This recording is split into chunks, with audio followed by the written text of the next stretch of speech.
Natuwa ang fans ni Maymay Entrata sa Saudi nang napili siyang Pinoy Big Brother Lucky 7 Grand Winner noong isang linggo. Mula Alcobar, may balitang global si Florante Catanus.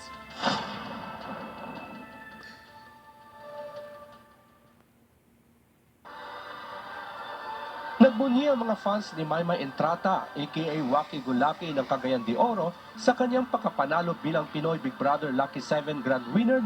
Nakakuha ng mataas na boto si Maymay, kaya naungusan niya sina Kisses De Lavin, Cornelio Yong Mujahil at Edward Barber. Maymay, congratulations! Sa umpisa pa lang daw ng PBB, nakitaan na nila si Maymay ng potensyal na mananalo. Actually po, di talaga po ako na-shock po kasi po sa umpisa po nakita ko po si Maymay, may potential na po siya.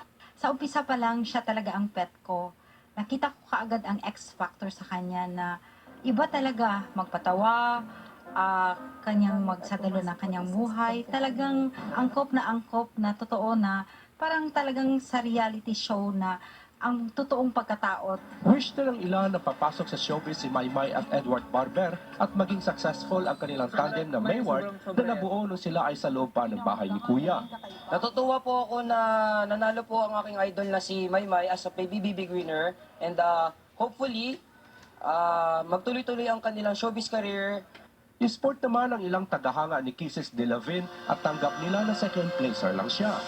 Siyempre, nanghihinayang ako na natalo si Kisses. Pero siyempre, dapat respetuhin natin na na majority na bumoto kay Patok ang PBB Teen Edition sa mga kabataan dito dahil may napupulot silang aral at nagbibigay din ito sa kanila ng inspirasyon dahil sa iba-ibang kwento ng buhay ng mga housemates. Huwag na huwag kayo matakot magpakatotoo ko. Alam nyo naman tama kayo. Dahil dyan kayo dadalinan yung pangarap patungo sa inaasam nyong tagumpay. Florante Catanus, ABS-CBN News, Alcobar, Saudi Arabia. Magandang mensahe. Wow! Congrats kay Maymay Entrata. Ang sabi, magpakatotoo kayo.